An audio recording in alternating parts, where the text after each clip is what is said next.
Well, a very good morning to everybody. Welcome along day two here at Circuit Ricardo Tormo, just 20 kilometres outside of Valencia for the opening rounds of the 2021 NASCAR Whelen Euro Series.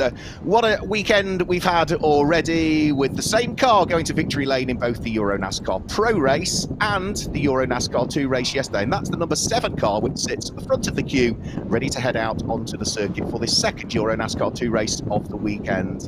This fantastic circuit is fairly new in reality. It was only built 22 years ago by the government of Valencia and is named in honour of the two-time 50cc motorcycle world champion, who was a native of Valencia, Ricardo Tormo. Sadly, never got to see the circuit though, because he succumbed to leukemia the year before the circuit opened, but it is named in his honour. The car's heading out ready to form up on the grid for the start of their second EuroNASCAR 2 race of the weekend. Let's have a quick look at the circuit layout. If you didn't join us yesterday, it's a fantastic circuit here at Circuit Ricardo Tormo. We are on the full Grand Prix circuit as it is badged, which means that we are racing around the 4-kilometre track, which is just under 2.5 miles in reality. Key overtaking points into turn 2, which is Podium. You can do it into turn 6, which is Ángel Nieto. Bernard Martinez, turn number 8 is a certain overtaking place. And also, if you get it right, it's not easy, turn 14, which is Adrian Campos. But the big, long straight, the cars will get to their maximum speed. They'll probably get to all season, because it's 650 metres, the start-finish straight. That is over 2,000 feet in length. For the drivers that we've got there on the grid, well, the most starts is Ariana Casali in EuroNASCAR 2. She's now got 13 starts after the start yesterday. In terms of wins, the most winningest driver in EuroNASCAR 2 is now going to be Tobias Dauenhauer, who is on 3 wins. He is on the grid, but Martin Dubeck matched that yesterday with 3 wins as well. But in terms of wins here at the circuit, 1 apiece to Dauenhauer and Dubeck. It's all to play for as to what's going to happen. We had a fantastic race yesterday here at Circuit Ricardo Tormo, so let's look back at some of the highlights from yesterday's EuroNASCAR 2 race.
So there we go, highlights of what was both the EuroNASCAR Pro Race and the EuroNASCAR 2 race yesterday, with Martin Dubeck bringing the number 7 into victory lane in the EuroNASCAR 2 race. That second race of the weekend for them is coming up very shortly. And the same car, but in the hands of Loris Hazelmans, went to victory lane in the EuroNASCAR Pro Race. Their second race will come up later on this afternoon, and again, it will all be streamed live. So there is our pole sitter, Martin Dubeck, who was so pleased to chalk up his third victory of his career yesterday. And now that he has gone to victory lane, we should be able to have a look at what the point standings looked like following yesterday's race. So Martin Dubeck will have claimed the 40 points for the championship race win yesterday, and finishing second will have been Vladimiris Choitsis. I think we've got a graphic. Yeah, there we go. There is Vladimiris Choitsis second. Now, Nave Taylor is on 35 points, jointly with Vladimiris Choitsis, because Nave Taylor had problems in qualifying, started off the back of the grid, was ultimately classified in 6th position, but picked up the 4 extra points for gaining the most places. So despite the fact he finished 6th, he's jointly second in the championship. Tobias Dauenhauer, therefore, is 4th, ahead of Pierluigi Veronese, and Max Lancer, in the early stages of this season, leads the Legend Trophy. And the Legend Trophy is for those drivers over. The leading rookie is Alberto Panebianco. So that's how the championship titles look and points look in the early stages. But I think we can now hand already down onto the grid. Andre has managed to catch up with our first driver of the day. We're here with Francesco Garisto. Francesco, yesterday you started from pit lane, today 4th place. Totally different approach. What's your strategy? The strategy is keep calm, take what we can get. The pace is there, we saw it from yesterday. We climbed up till P8 from starting from the pits, and I have a good feeling with the car, and we have the possibility to fight with those 3. And the goal is to reach the top step of the podium. So this is what I hope for. It's pretty hot here today. It's a sprint race, but what does it do to your body? Well, the body is really difficult to stay in these cars with this heat, and the guy who's most trained will win. All right, thank you so much and good luck. So there we go, Francesco Garisto. I apologise, Francesco. I thought it was him that had a yo-yo race, I think I referred to it as yesterday, because he started high up the grid, I thought. I didn't realise he hadn't got to the grid, so he should have started in 4th place. He started from the pit lane. I was blissfully unaware. But what a mature head on young shoulders there. Just 18 years of age is Francesco Garisto, and you would not have guessed the way that he articulated himself there in English, which of course is not his first language, the young Italian. There is Vladimiris Choitsis, the Cypriot driver, a driver who came into the championship last year, made a really big impression with what was 4th overall in the EuroNASCAR 2 standings. And certainly I think this year is a driver to watch. He finished on the podium at Valencia in December in the Super Speed weekend, as it was badged in the end, as we had 4 races for each division over the course of the Friday and the Saturday and the Sunday in the first weekend of December. 4th, 5th and 6th of December, if memory serves me correctly. And yesterday finished 2nd overall, so he's certainly going to be a driver to watch out for as he sits there on the outside of the front row of the grid. 5 minutes to go until we start to get things underway, which means we'll be shortly heading in towards the national anthems as well, which we'll try and get out for and stay quiet for. So just guide you through the rest of the grid as well. That looks like that is Justin Kuntz that is there. Justin Kuntz had problems yesterday. He'll be starting towards the tail end of the field because he had a tyre blowout. Now, I spoke to Rudy, who is one of the members of the DF1 racing team, and it was largely due to he kept locking the wheel, got a flat spot on it, and of course every time he then locked the tyre, it went back to that flat spot, unfortunately, which meant that ultimately the tyre had had enough of the punishment that it was being given, and despite the fact that it's a fantastic tyre we run in EuroNASCAR, it failed at the fastest point of the circuit. Not only did it fail, it also ripped all of the fiberglass apart on the car as well. As for tyres, well, there are a limit to the number of tyres that the teams will have. They get 4 brand new tyres for here at Valencia, the first round, and they have to use those in qualifying and spread them over the course of the 2 races. They will also have 2 used tyres. Those 2 used tyres will have come from the pre-practice session on Friday, so that's 6 tyres over the weekend, 4 brand new, 2 used, and they have to cycle those all the way through this weekend.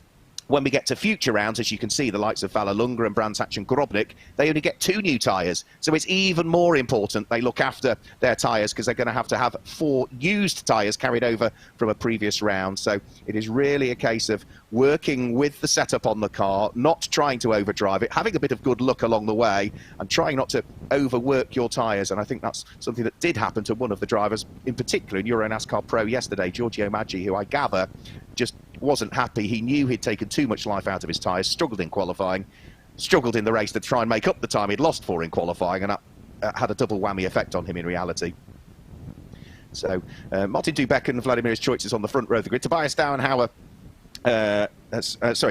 Martin Dubek and Tobias Dauenhauer on the front row of the grid. Vladimir's choices on Francesco Garisto on row number 2. Pierluigi Veronesi and that driver there, Justin Kuntz, on row number 3. Advait Yoda, who had issues with his car yesterday, was running well, but then dropped and lost time and ended up tumbling down through the order, is on row number 4 alongside Max Lancer.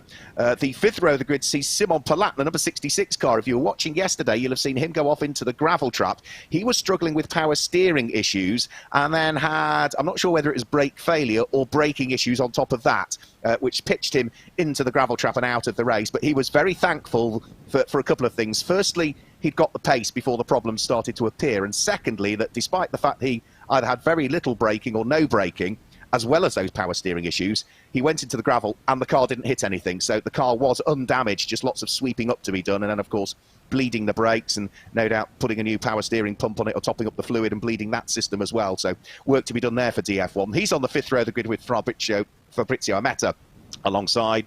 Row 6 of the grid is Thomas Krasinas, who made good progress yesterday, and Nave Talor, who picked up the extra points for gaining the most places. But of course, he was always in traffic and therefore fastest laps from yesterday give us this grid for today. So he's a little further down than ideally he would have wished, but that's largely because he was always in traffic trying to overtake people. Row 7 of the grid is Ian-Eric Varden and Alberto Panabianco. Row 8, very happy with the car, are Marco Steep Motorsport and the progress that Yevgen Sokolovsky made yesterday alongside Paolo Valeri. Row 9 is Levi Lintercantu and Didier Beck. Row 10 is Ariana Casali and another driver who's really happy with his debut, Miguel Gomez, the Portuguese driver. Row 11 is Eric Cantal and Alina Leubniger, and off the back of the grid, didn't make the race yesterday, don't know why, need to try and work out as to what the problem was with the Bleekie-Molen Motorsport car. Michael Bleekie-Molen, car number 69, starts, fingers crossed, off the back of the grid because they had problems yesterday. So the drivers now, I think, are just about to start their engines. Didn't get the audio on that. We'll hopefully pick up the audio for both the national anthems and the cars starting their engines for the EuroNASCAR Pro race later on. But the grid is being cleared, and this is scheduled to be, all of the races throughout the course of the season are for EuroNASCAR 2, 60 kilometres there or thereabouts, subject to circuit, which means around this track, 15 laps will be the race duration. So a few moments to go before the cars are waved off onto their final formation lap, and then from there roll our sleeves up and see how we get on with it. The key will be staying out of trouble, of course. You need to remain consistent in this championship, because after we have been here this weekend for the NASCAR Grand Prix of Spain, the next that's scheduled to take place is the NASCAR Grand Prix of the Czech Republic, before we then move to the NASCAR Grand Prix of the United Kingdom at Brands Hatch. Then it's on to Germany, Croatia and Belgium, but we do need to slot in the NASCAR Grand Prix of Italy somewhere, scheduled to go to Autodromo Vallelunga for what originally was round 2 of the championship season, but again, due to the current restrictions and the current situation globally that we're in with the COVID-19 pandemic, that race has been adjusted for the moment, with the new date still to be announced at this stage. And of course, a bit like last year, there could be, subject to what goes on in the world, a bit of fluidity in the ultimate racing calendar. So we're in the regular season. There is Advait Dioda, who was going so well yesterday, was running, what, 4th, 5th place? I think got as high as 4th. Pierluigi Veronesi back in the championship for Double V Racing. Part team owner of that team now as well is Pierluigi Veronesi. Nice to see him back in the championship. Driver who's raced in the Italian GT Championship and the Superstar Series when it existed, as well as things like Formula Renault and the Clio Cup in Italy, but has been part of NASCAR Whelen Euro Series since 2018, I think, before saw him, where he finished 8th in the championship and was 7th in EuroNASCAR 2 in 2019, his last full season with us. Like many drivers, didn't do a great deal of racing in 2020 for obvious reasons. So changes, if you weren't watching yesterday, to the start procedure for this year. Previously, cars were almost door handle to door handle on the start finish line. The changes to the starting procedure for this year is that where the grid hatchings are, the two lines that we have, the left-hand lane and the right-hand lane, the cars will head along those grid hatchings, so there's a much wider gap between the left-hand lane and the right-hand lane, because they will all follow the painted grid hatchings on the start finish line. They will be about a metre bumper to bumper off each other, so there will be a gap between them, but again, identical to previous years. When the lights go out, the cars can accelerate, but they cannot break out of those two lines, whether they are on the right of the grid or the left of the grid, until they reach the start-finish line. They can't move position when the lights go out. All they can do is accelerate and remain in the line. So we went fully green in both races yesterday. Are we going to have a full green race again here with no full course cautions? We will have to wait and see. But remember, Martin Dubeck, yesterday's race winner, sitting there on pole position. Tobias Dauenhauer, who had technical issues with the front of the car yesterday, wasn't happy with it, sitting there alongside him. Great to see that Michael Bleekemolen has indeed made it onto the back of the grid. The resplendent livery of the Team Bleekemolen car, white and light blue and yellow and a bit of pink in there as well. Nice and easy to spot from a commentary perspective is that one. Oldest driver in the field, 71 years of age now, is the former Formula One racer. Used to race for Ram and ATS in, 1977 and 78 in the Formula One World Championship, and has raced many, many things, including FIA GT1s over the years, Michael Bleekemolen, and still at 71 is a quick driver, to say the least. So, the black and the Dayglow car is Martin Dubeck. Alongside is the black and the red car of Tobias Dauenhauer. It's white and green for Vladimiris Joitsis, and largely white for Francesco Garisto on the second row of the grid. Buckle up, everybody, for the second time this weekend in EuroNASCAR 2. We are about to go green at Circuit Ricardo Tormo. Red lights on, red lights flick their way out now, and we're away and racing for the second round of the championship as they charge their way up towards Aspar, which is the first left-hand corner. Martin Dubeck has the inside line. The nose of Tobias Dauenhauer's car's dipped, but he's on the outside line and needs to be careful here. Runs a little bit wide to avoid any contact. He is still side by side as they head up into the braking area for the second gear. Left-hand hairpin at Doohan, but Dubeck is going to take up the lead of the race despite the best efforts of Tobias Dauenhauer. It's Francesco Garisto who is up into third position, so he has jumped Vladimiris Joitsis, who drops down to fourth, the Cypriot at the wheel of the Academy Motorsport, Alex Caffey Motorsport Ford Mustang. So it's the Ford that leads. It's a Ford that they're in second place. The shadow badged car, as it is, of 42 Racing, and Francesco Garisto sitting there in third position. It's certainly Vladimiris Joitsis there in fourth place, and we'll try and pick out who's there in fifth position at the moment as the cars charge their way up to the top section of the circuit, almost the highest point before they turn in towards Bernard Martinev. When the circuit then starts to descend, they go through this really technical section through turns 9 and 10 and then onto the brakes. Easy to snatch a brake heading in towards turn number 11 because you're trying to rotate the car to the right whilst you're on the brakes as well. It is Pierluigi Veronesi that's there in fifth position and sixth at the moment. That looks like that Fabrizio Amata's car that's there in sixth place. If that's the case, that is a very good start indeed for the 46-year-old Italian. Onto the brakes, up towards Adrian Campos. Here it is, yeah, Fabrizio Amata that's there in sixth position. Seventh is Max Lancer. Eighth is Justin Coots. Advait Gioda is ninth, and completing the top 10, I thought it was one of the Marco Steep Motorsport cars there, but it might have been Alberto Panibianco, actually. Over the start-finish line now go. Advait Gioda looking to try in the background and move his way ahead of Justin Coots, but the top four looking fairly safe in the early stages. Fifth and sixth is a battle to watch out for as well, because that will be the leading squabble for the Legend Trophy. Now, EuroNASCAR 2 is for the young and the amateur drivers, but there's three subcategories. Legend Trophy is for drivers aged 40 and over. The Rookie Trophy is for those in their first season. And the Lady Trophy, well, as you would expect, is for females that are on the grid. And in sixth and seventh place, Fabrizio Amata and Max Lancer are absolutely bumper to bumper in the early stages for the lead of the Legend Trophy element.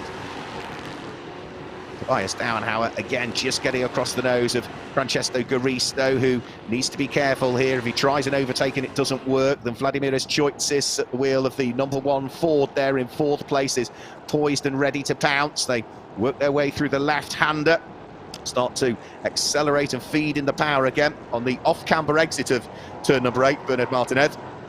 Third gear through turns 9 and 10, then back down to second for this turn here, turn number 11. And you start to work your way Down the straight again, and Francesco Garisto made a small mistake coming out of turn number 11. He tries to squeeze Vladimiro's choices as they head up towards Championeros, which is turn number 12, but I don't think that he could quite find his way through there. Choices, and you can see straight away, as long as they've squabbled, just how much time they've lost already relative to the lead pair, Martin Dubeck and Tobias Dauenhauer, who have sort of romped away to a degree up the road. Now, Francesco Garisto was 0.5 of a second behind Tobias Dauenhauer when they started this lap. Through goes Martin Dubeck, through goes Tobias Dauenhauer, and now Francesco Garisto, is at 1.7 seconds adrift. So just going to show that little bit of squabbling. All of a sudden, it's dropped the number 42 car well and truly away in the hands of the 18-year-old Italian, who finished 9th in the EuroNASCAR 2 standings last year, did Francesco. Through Doohan. Shift up to third gear as they flick their way in towards the unnamed turn number 3, then up towards another corner that's named after a Spanish motorcycle racer, Nico Tirol. Stay in second gear through turn number 5, again unnamed is turn number 5, and then start to climb up the hill once more, up towards Aniel Nieto, which again is a second gear corner, onto the brakes, in towards the left-hander. The 5.7 litre, 350 cubic inch V8 engines working hard, delivering 400 brake horsepower through what are largely 4-speed manual gearboxes. Choices looking to try and get a run here on Garisto. The doors ajar. Can he squeeze his nose up the inside? Garisto gives him room. Garisto's on the outside line for this corner, but should have the inside line, not for this one, but for the next 2. Inside line for turn number 10, inside line for turn number 11. A snatch break on the unloaded reel from Vladimiro's choices, who's still trying to brave it out at turn number 11 on the outside, but eventually favour pays in the direction of Garisto, who hangs on to the position. Now keep your eye on these two squabbling, because in the background, the black and day-glow car of what will be returning to the championship, Pierluigi Veronesi, is starting to come, and Pierluigi Veronesi is bringing with him the next of the cars as well, which is the leader of the Legend Trophy now, Fabrizio Amata, who has pulled away from Max Lanza. Choices again with another good run on Garisto. He's on the inside line for Aspar as well. Should go through here, I would have thought, the Cypriot. I don't think there's a great deal that Garisto can do. He will give Choices room. They go side by side through turn number 1. Garisto will have to run a little bit wide beyond the curb line to avoid any contact, and he might hang on to it here. Choices is a bit too far back. Yeah, he is too far away as they head into the brakes, but misses the apex a little bit. There's Pierluigi Veronesi. Oh, a little bit of contact between himself and Amata, but just a little bit of rubbing wheel to wheel there. You can see briefly the puff of smoke between the pair. Now that is the fight for what is 5th and 6th position. Fabrizio Amata leading the Legend Trophy at the moment, and quite comfortably actually, because Max Lanza was behind him on the circuit, but there's now Justin Kuntz that sits behind, and Max Lanza has dropped down into 8th position and lies 2nd in the Legend Trophy. Now Amata here might have a run on Veronesi. No, Veronesi just gets across to cover the move, the same as Garisto does the Choices ahead. All of this playing beautifully into the hands of Martin Dubeck and Tobias Dauenhauer, who in 1st and 2nd place are just disappearing up the road. Another bit of contact between Amata and Veronesi there. Again, you could see the puff of smoke as they just briefly touch bodywork to bodywork, and I think eventually Amata is going to go through. Yeah, Veronesi loses the place, and having lost 1 place, now comes under pressure from the DF1 Racing Chevy in the hands of Justin Kuntz. There's the first little bit of contact between them. You could see the puff of smoke, couldn't you? Now Garisto is having to drive the socks off the 42. Choices this time I think has got the inside line as they head up towards the braking area for Adrian Campos, and eventually the Cypriot goes through. The 23-year-old who finished 4th in the EuroNASCAR 2 standings last year is up again into a podium position. Now, Justin Kuntz is also in the background having a go at the black and day-glow car, Pierluigi Veronesi. I think the German might sneak his way through up the inside as they went in towards Aspar. So Choices now, having taken up the place, has now got to try and defend from Garisto, and that is no easy task in itself. Fabrizio Amata is 5th. He's the black and gold car that sits just behind, is at the tail end of that little trio. And it does look as though Justin Kuntz did indeed make it past at turn number 1. Pierluigi Veronesi, so the number 22 car now in the hands of the 23-year-old German, who has raced in the Camping Truck Series in the past, has now gained a place. Oh, that was a big lunge from Fabrizio Amata. The door was always going to close, and Francesco Garisto gets spun into 360 degrees there. Let's hope there's no damage to the right rear wheel of that car. There's very little damage to the front of the 55, I've got to say. But Fabrizio Amata had a big lunge up the inside, bits of bodywork flying off his car, but the door was always surely going to close, and, well, Garisto was turning into the corner. It'd be good to see a replay of that one, but I think that has probably not done either driver a great deal of good. You can see that the bike's taken out of the front corner. Quick replay. Yeah, that is too far back. You're coming from way too far back there, I'm afraid. And that's such a shame, because Garisto was going so well after his problems yesterday. And, of course, Fabrizio Amata was leading the Legend Trophy. And that will have potentially swung that back in favour of Max Lanza. That incident, we gather from race control, is under investigation. So Philippe Godet and his team of officials there, Vicente, will have a look at that and see whether action needs to be taken, and that could be something like a drive-through penalty potentially if one or other driver is deemed the culprit. That's not for me to worry about.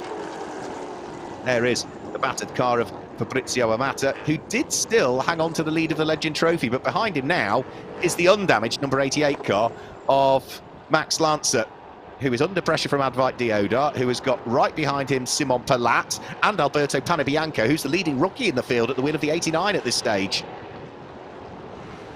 Now, for the Lady Trophy, that could be worth keeping an eye on as well, because Ariana Casserly is 17th and Alina Leubniger is 18th at the moment.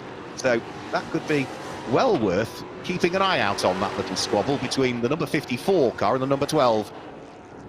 Deodat looking for the inside line on Max Lanza. Lanza just gives him enough room. The Cal Racing car looking to try and sneak through against its teammate as well. Both the 88 and the car of Advait Deodat, the number 56, both being run by Cal Racing.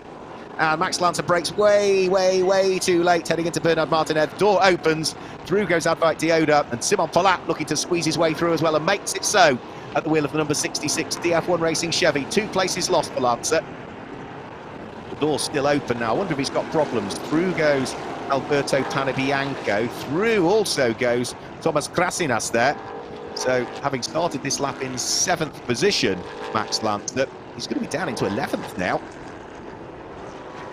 Now, we are already on our 6th lap of the race, or the race leader is. Martin Dupec leading by a comfortable 2.5 seconds. What we're looking at here is the fight for 7th backwards, this will be now, with Advait Deodat at the front of the queue. Everybody queuing up behind him, and I think the car that is struggling a little bit at this stage is Fabrizio Amata at the wheel of that number 55 car. The damage to the bodywork will affect the aero as well. Maybe it might have knocked the steering out slightly, who knows, but that car is struggling, and I'm not entirely convinced, with another, 10 or so laps just under to go, that the number 55 car is going to remain inside the top 6. And the difficulty for Amata will be, there's another queue of cars coming up behind him, and if they catch him, once the door is open, it won't be 1 or 2 that sneak through, it could be half a dozen. Slight snatch brake there again from Advait Deodat. That's the part of the circuit I was talking about, turn number 11, where the car is turning right, which means that the right front wheel is unloaded. There's not a lot of weight on it, and therefore, whilst you're trying to turn and brake, very easy to just snatch that wheel. Now, a small snatch like we just saw, not a problem. A big lockup is going to create a flat spot, and then every time the car gets to that point again, the wheel rotates and it will stop rotating back at that flat spot again. So the flat spot just gets bigger and bigger and bigger and bigger, and not only does that cause lots of vibration in the car and make it very difficult to drive, it could ultimately cause enough tyre damage so that you end up with a puncture and have to retire from the race. So just need to be careful how much braking pressure you put into these cars, in particular at that point of the circuit. And one of the few data acquisition systems on these cars, there's not a great deal, there's only 13 channels of data. Front and rear brake pressure are a couple of the channels that the drivers and the teams can take data from. Simon Palat having a look at the inside of Advait Deodat. He's going to sneak his way through. You see the Indian runs a little bit wide, and the teenage Belgian, who finished 8th in the EuroNASCAR 2 standings, runs alongside him, but is on the left-hand side of the circuit. The right-hand, as we look at it, head-on from Aspar that they're coming up to, and therefore he should have the inside line and take the place away. No, he's too far back. Advait Deodat chops across the nose of the number 66 DF1 Racing Chevy, and for the moment, the Cal Racing machine just hangs on to it.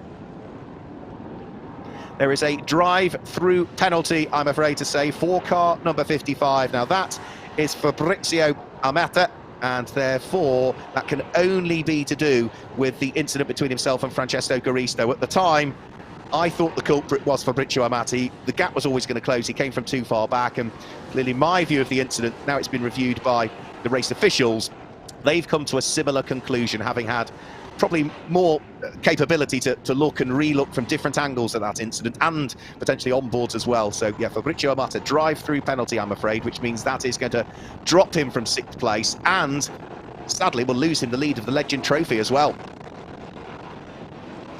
Now, leading the Legend Trophy, I think Paolo Valeri's now going to be leading that once we get this drive-through penalty done. That's the number 8 car, who is making his debut in the championship this weekend, Paolo Valeri. So he'll be really pleased if he can hang on to that for the end of the race. And we are now on the half-distance lap as well. So 7 laps completed.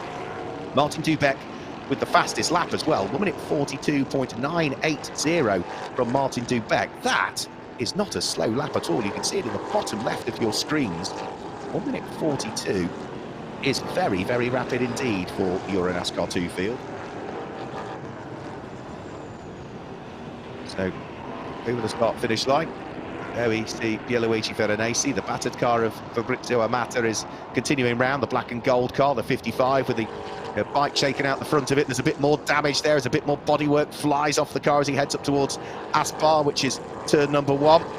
We're still concentrating on the fight for 7th and 8th place, which is Advait Dioda and Simon Palat. The two of them pretty close to each other still. We haven't as yet picked up on the number 54 car of Arianna Casali, who leads the Lady Trophy, and also potentially what's going on for the lead of the Rookie Trophy, which is the number 89 car of Alberto Panebianco. So out of turn 5 up towards Aniel Nieto, and then the circuit continues to climb uphill here, and the highest part of the circuit is just as they come over the brow at this point in towards the braking area for turn number 8, which is Aniel Nieto. About now is the highest point of the circuit, and it then starts to head back downhill once more. Advait Dioda having to work overtime to try and keep the car of Simon Palat behind, but for the moment the driver who finished 4th in EuroNASCAR 2 standings, the Indian in the Cal Racing Ford, is just doing enough.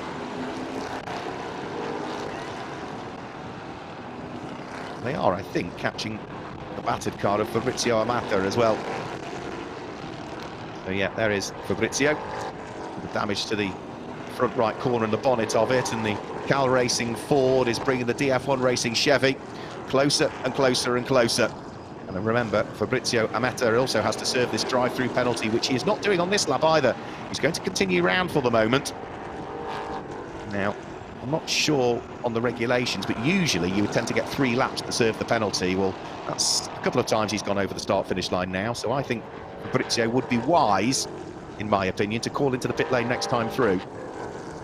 Side by side further down through the field, that's the number 44 car of Ian-Eric Varden, looking to try and sneak through and take a place away from Max Lancer, and that could be a really important fight for position, because those cars are at the moment fighting for 2nd and 3rd in the Legend Trophy. Getting involved comes Tom Krasinas, who dives at the inside, the Greek teenager, and loses out on the exit of the corner. But for the 88 and the 44, they're fighting for 2nd and 3rd in the Legend Trophy.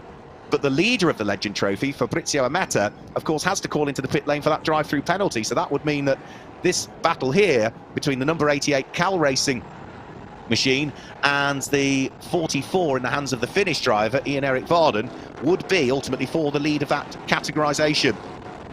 Side by side, Simon Palat trying the outside line at Bernard Martinez this time. Looks as though Advait Dioda has got that covered off. They have now fully caught up with Fabrizio Amati, who is not going to give up the positions easily, still pushing hard, but we've now got the trio fully formed for what is 6th for 7th and for 8th places, with Alberto Panebianco, the leading rookie in the black and orange car, not that far behind either, having a really good run, the 24-year-old Italian, who appeared for the final 4 races that we had last year at the Super Speed weekend here at Valencia.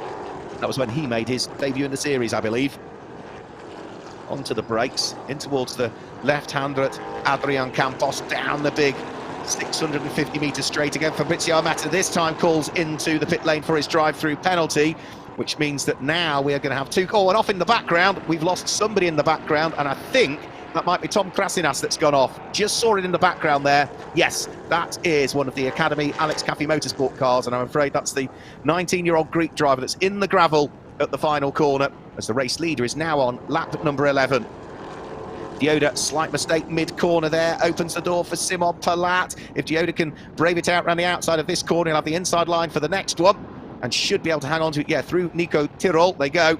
And it is still Advet Dioda that hangs on to it, but then Simon Palat throws one up the inside, heading in towards turn number 5. They avoid each other. Fantastic, pure racing between the two of them. Ford versus Chevy, side by side up towards Aniel Nieto. And all of the time, Alberto Panebianco is beginning to close in, the leading rookie at the wheel of that black car with its orange numbers. Still side by side as they head through Curva de l'Affichon and up towards Bernard Martinez, but it is Advet Dioda that has that inside line, should be able to hang on to it now, and has, for the moment, palmed away the aspirations of young Simon Palat to try and get himself inside the top 6. He still sits there in 7th. Lock brakes from Advet Dioda again, and that was a larger lock brake than ideally you would want. That is now, I think, going to cause him trouble for the rest of the race. Is surely going to have flat spotted it, because that was a much, much longer lockup than you wanted. Yes, there still wasn't a great deal of weight on that wheel, but you could hear the squeal of the tyre. So he is not doing the tyres a great deal of good here, and Simon Palat eventually is going to be able to sneak his way through. Alberto Panebianco thought about it. The tail end of the car was wagging around there as well, as he was on the very edge of adhesion. So down the start finish straight. Fantastic fight for what is 6th, 7th and 8th place. Still out front is Martin Dubet, comfortably in the lead, 2.1 seconds from Tobias Dauenhauer. Vladimir's choice, this is 3rd. The number 22 of Justin Kuntz is 4th. Piero Echeferenesi is 5th. We're looking at 6th, 7th and 8th. Simon Palat, Advet Dioda and Alberto Panebianco, the leading rookie that we've got in the field. And the leading legend we've got in the field now is Paolo Valeri, I think, actually. Yeah, he is leading the Legend Trophy in his debut weekend of racing, actually.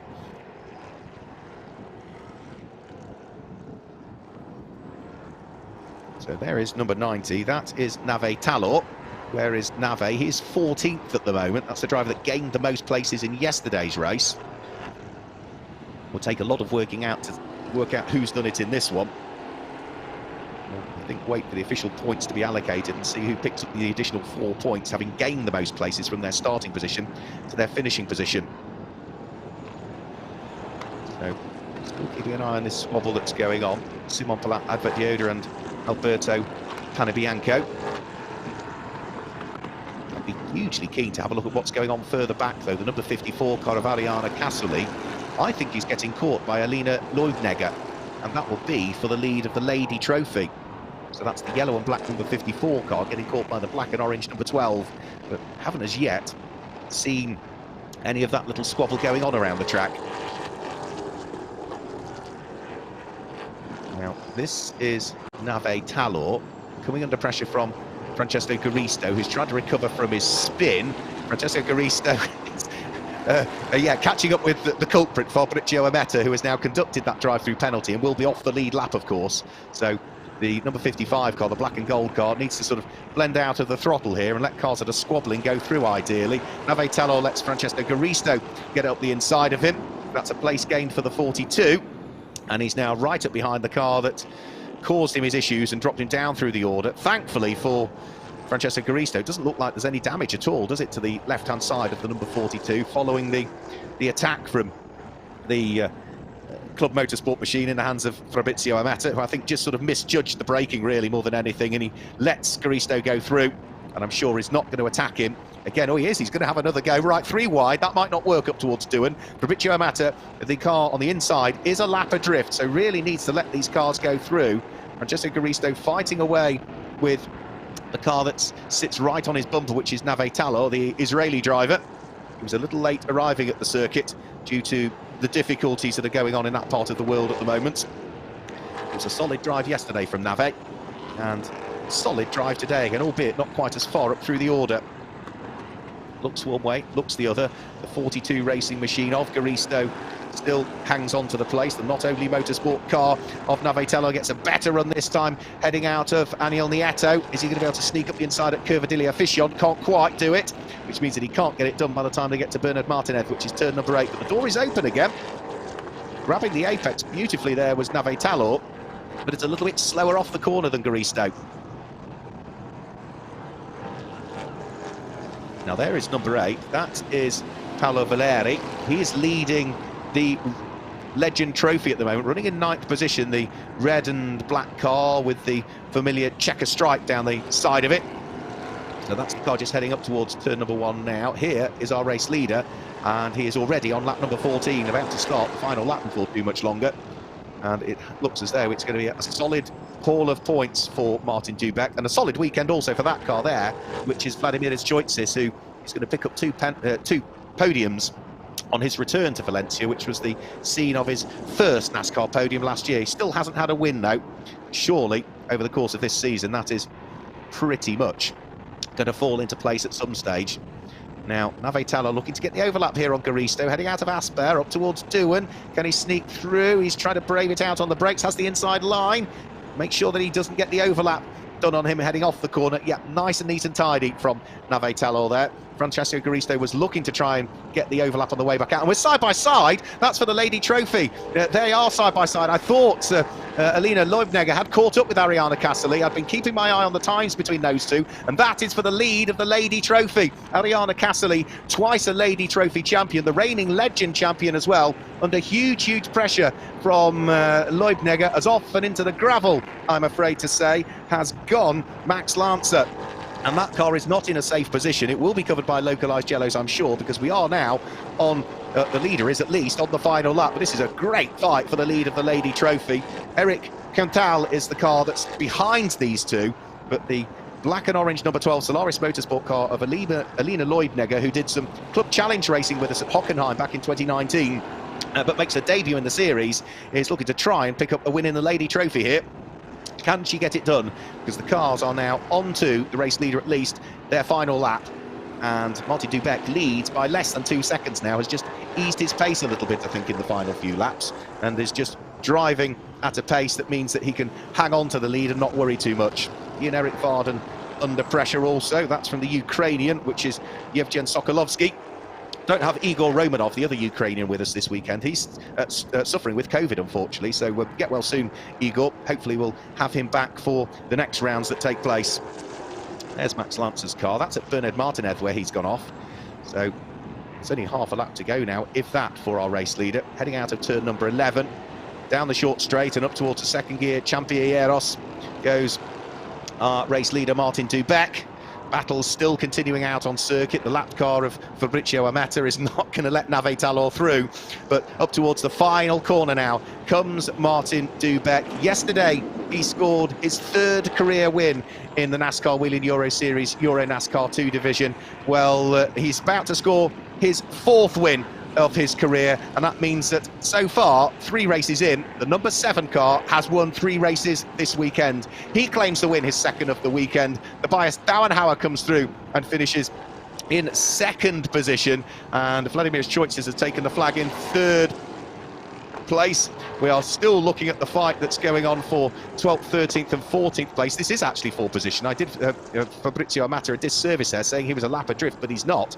He is in 12th place, so rightly so, he's sticking his elbows out here, so apologies Fabrizio for that.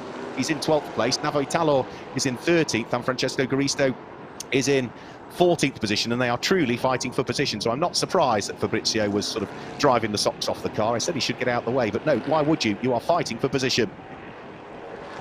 And they are going to head in towards the braking area for the final corner, and it does look as though it is going to be Fabrizio who will just complete the top 12. Just missing out on a top 12 finish goes Navetalor and Francesco Garisto. But who's going to win the Lady Trophy is a big question as well. Ariana Cassily and Alina Leubnegger were pretty much together, weren't they, with a lap and a bit to go?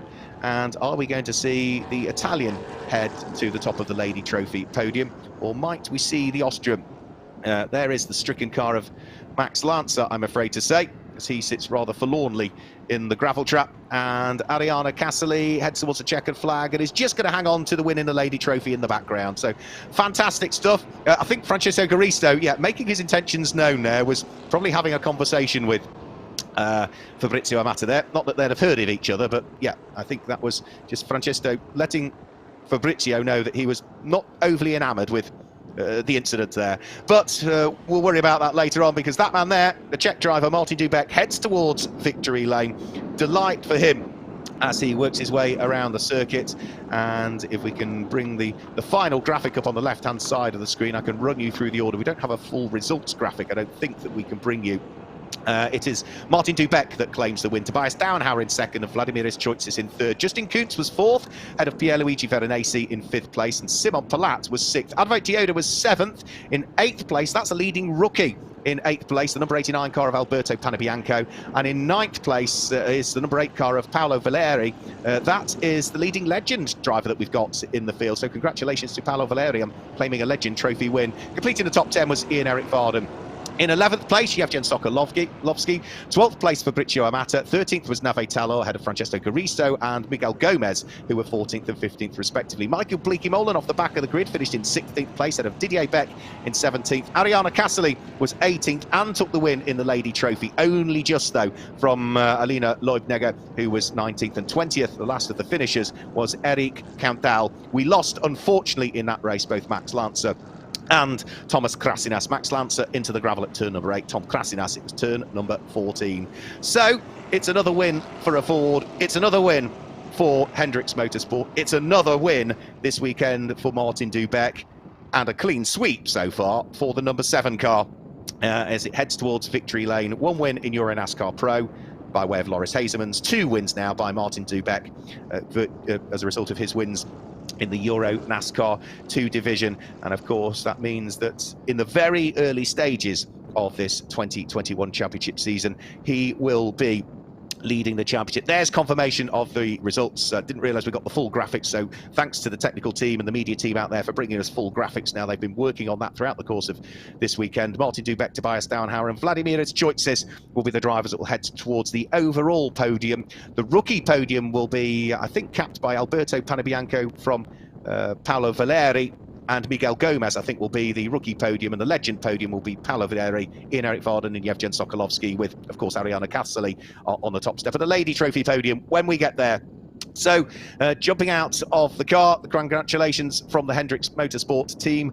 Andre Weigold will be down there and ready to grab a quick interview with Martin Dubek, who will be as pleased as punch. He's been working really hard with, as I mentioned yesterday, if you were tuned in, with the driver of that same car in the EuroNASCAR Pro Division, Loris Hazemans, and the two of them have been working to find a setup that they are both happy with. Now, as an amateur driver, usually you would set the car up so that it suits the AM, and the pro driver, Loris Hazemans, by very nature of that he's a pro, can drive around any handling issues he's not entirely happy with because he's the pro. But the two of them work together, found a setup that works for both of them, and I think what we've seen is that that setup so far has been absolutely the right thing to do. And this weekend, they've been unbeaten. That car has gone to victory lane in all 3 of the 4 races that we are scheduled to have here across the 2 divisions this weekend. So on goes the Hoosier hat, our tyre partners for this year, again, Whelen, the title sponsors, and I think we could probably now, in a few moments' time, have a word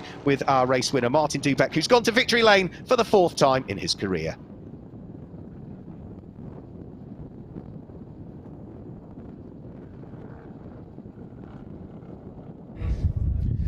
All right, we're here with Martin Dubek, 2 in a row. Simple. You have 2 race wins so far in 2021. How do you feel? Good, very, very happy. This weekend was really great. We had fast from Friday, from first practice, so I'm really happy.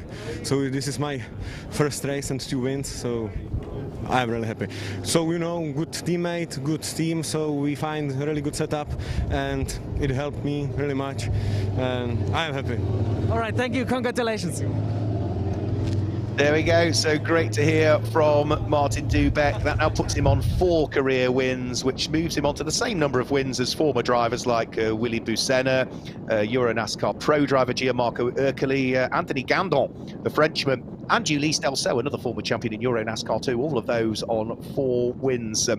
Tom Ferrando, 12 wins, is top of the all-time winners list in the EuroNASCAR 2 division. Of course, he's very much still part of the scene racing in EuroNASCAR Pro. There is Loris Hazemans, so that's the driver to the left of the screen with the mask on and the shades that will be driving that car in the EuroNASCAR Pro race, which of course we will be bringing you live later on over the course of today. So we will be hanging around again to guide you through the podium presentations. That will just take a while to organise. We should be able to maybe grab another driver interview or two before we get to the podiums. And there we go, a nice wave from Martin Dubeck. Solid weekend's work for him, and a great weekend so far for Hendricks Motorsport. So now that we've had our EuroNASCAR 2 race, let's look back at some of the highlights from the race we've just seen.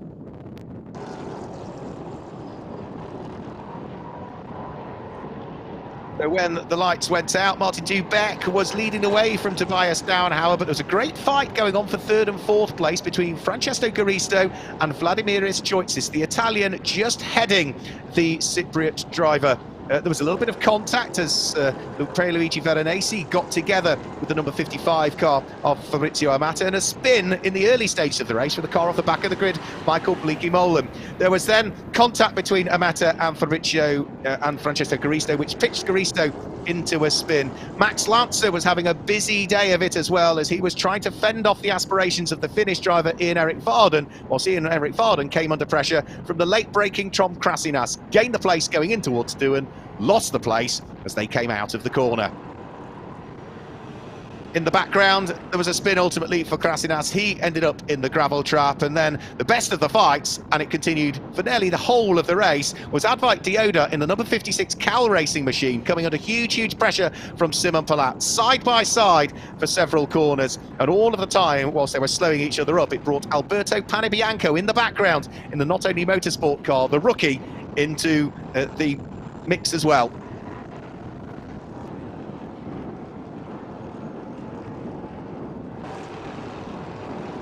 Fabrizio Amata, having served a drive-through penalty, rejoined directly ahead of the car that he had accosted, which was Francesco Garisto, and the three of those, including the car that sat behind, which is Nave Talor, at one point went 3 wide heading up in towards the Doohan hairpin. It was Amata, though, that tried to hang on to the place continually, despite the fact that his car was suffering from damage from earlier on. Nave Talor was still insistent on trying to squeeze his way through as well and gain the place over the Italian, who was trying to recover following his spin. Eventually, Nave Talor would sneak up the inside. The Chevy would go through ahead of the 42 Racing machine. But it was Martin Dubeck that came through to grab the win, his second of the weekend, his fourth of the career, and he will lead Circuit Ricardo Tormo as a double winner, and of course, in the lead of the championship standings for the 2021 NASCAR Whelen Euro Series EuroNASCAR 2 division. So far, a perfect weekend for him, a perfect weekend for the team and the number 7 car.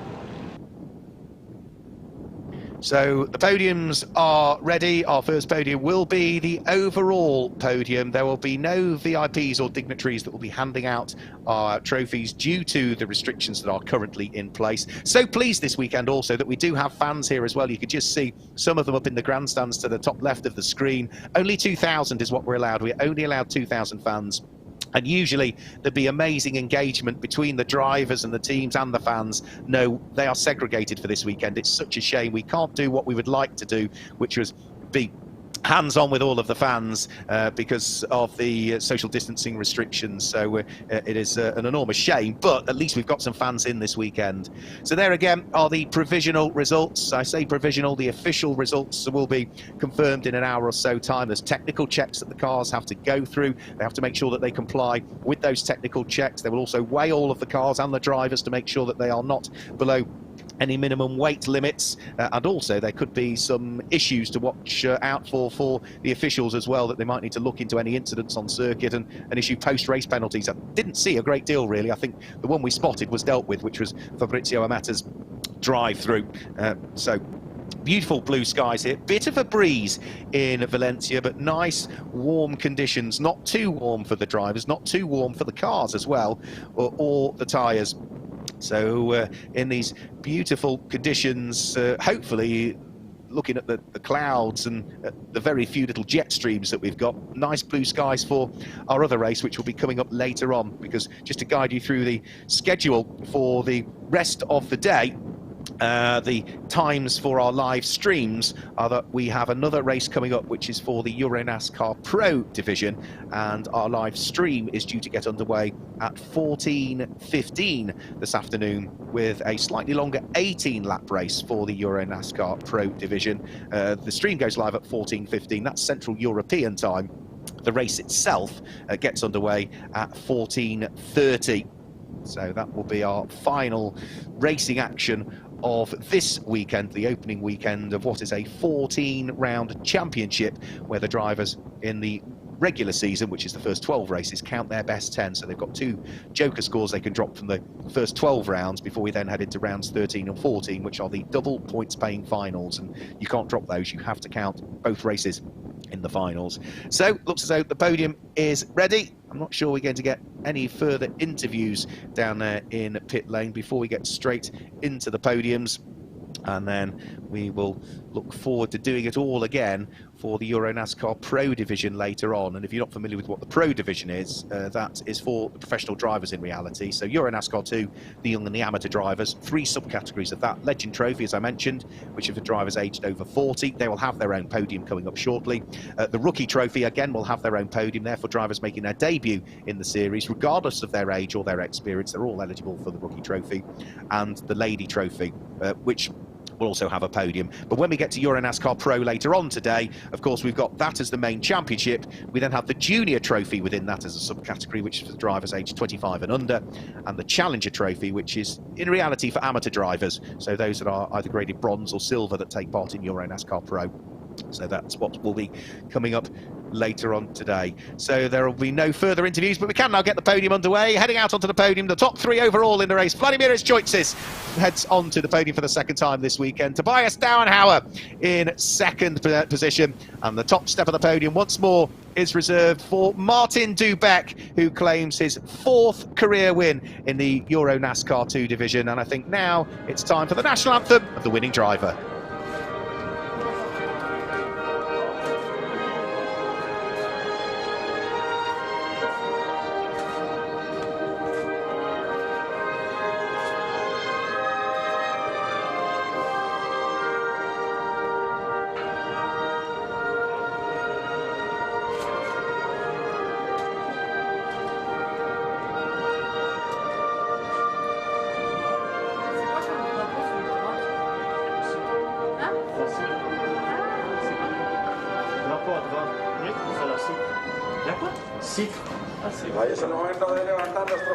There we go, the national anthem of Czechia for the Czech Republic. The drivers self-presenting their trophies, as is the procedure that needs to happen at the moment. And then once they have presented themselves with their trophies, the official photographs will be taken, and then we'll bunch them all up on the top step, no doubt, for next batch of photos to be done. Such a shame we can't see the smiles on the faces at the moment. So I think that's probably one of the most depressing things, really. Podium celebrations, it's always nice to see the smiles and the emotions, and the masks, we'll mask it, as simple as that. Let the girls escape. We can now enjoy the champagne. They don't need to save the overalls for another race, because the EuroNASCAR 2 drivers are largely done for the day. A few of them will take place in the pro race later on, but there's only 3 on the grid that will do that.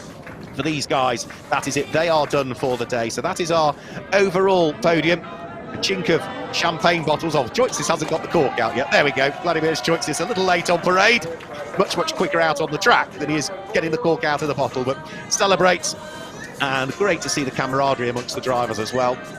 Fierce rivals on track, but a real atmosphere in the paddock as well within the NASCAR Whelen Euro Series, as has been the case for many a year indeed. So they vacate the podium. Tobias Dauenhauer first off, Vladimir Choitzis, and I think Martin Dubeck.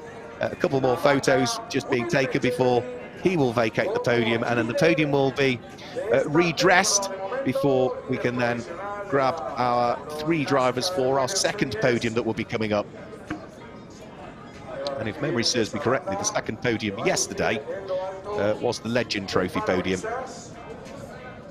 So this is going to be the presentation of the championship leader as we leave Valencia. So the championship leader, and therefore with the red windscreen header when we head to the next round, will be our man who has claimed both victories here, Martin Dubeck, with the award for being the championship leader.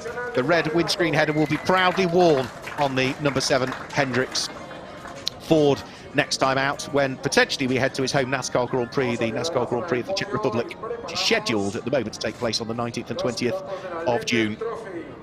So now we'll head towards the Legend Trophy, and finishing 3rd in the Legend Trophy was Yevgen Sokolovsky, if I've got it correct, showing second in the categorization on the timing that I'm looking at, but I think it's not quite picked up on the fact that Paolo Valeri is eligible for both the rookie and the legend trophy, so I think that's why we see a subtle difference. So there's Yevgen Sokolovsky. So congratulations to him and Marco Steep Motorsport. To Eric Vardem, who returns to the championship, heads onto the podium in second position, the Finnish driver, who has been a former legend trophy champion, but the top step of the podium. Congratulations, I've got to say, to Paolo Valeri, who has done in his debut weekend a fantastic job for Victor Motorsport. The 42-year-old Italian who came through the NASCAR recruitment program, was the champion in the Italian Cup in Division 2 last year, and in his first weekend of NASCAR racing, top step of the podium for the Legend Trophy for those drivers aged 40 and over. We will then move on very shortly to the rookie podium, and the rookie podium should see Miguel Gomez in third place, Paolo Valeri back onto the podium in second place in the rookie trophy, but Alberto Panebianco will be on the top step, and that is just happening now as they make their way out onto the podium.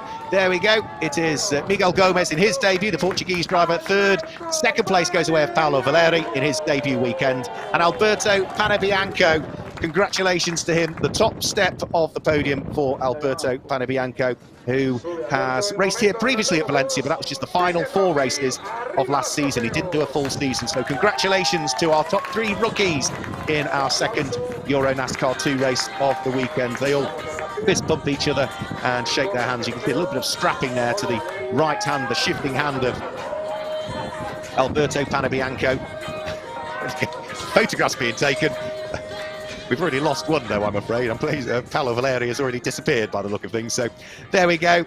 And then the final podium. And what a race it was, actually. Alina Leubnegger and Ariana Cassoli, wheel to wheel, absolutely for the lead of the Lady Trophy. There is no easy position gained in EuroNASCAR, but Ariana Cassoli, twice a former Lady Trophy winner, should be the final driver that will head onto the podium. She's introduced now. Onto the podium comes Ariana Cassoli. There she is, the winner of the Lady Trophy, and congratulations to her. A hard-fought win for Ariana Cassoli, who is a fundamental part, really, of the NASCAR family, is Ariana.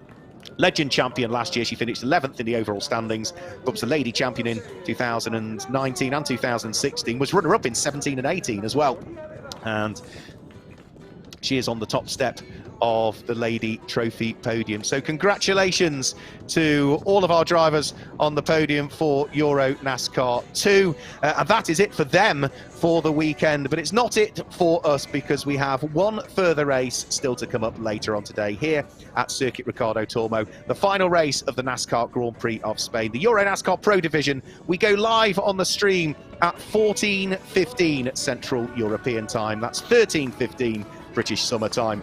And I think that's what, about 10:15, is it, Eastern Time in the US. So from everybody here, thanks for joining us for the EuroNASCAR 2 race. But please make sure you join us later on today for our final race for the NASCAR Grand Prix of Spain. From myself, Mark Whelen, until then, goodbye.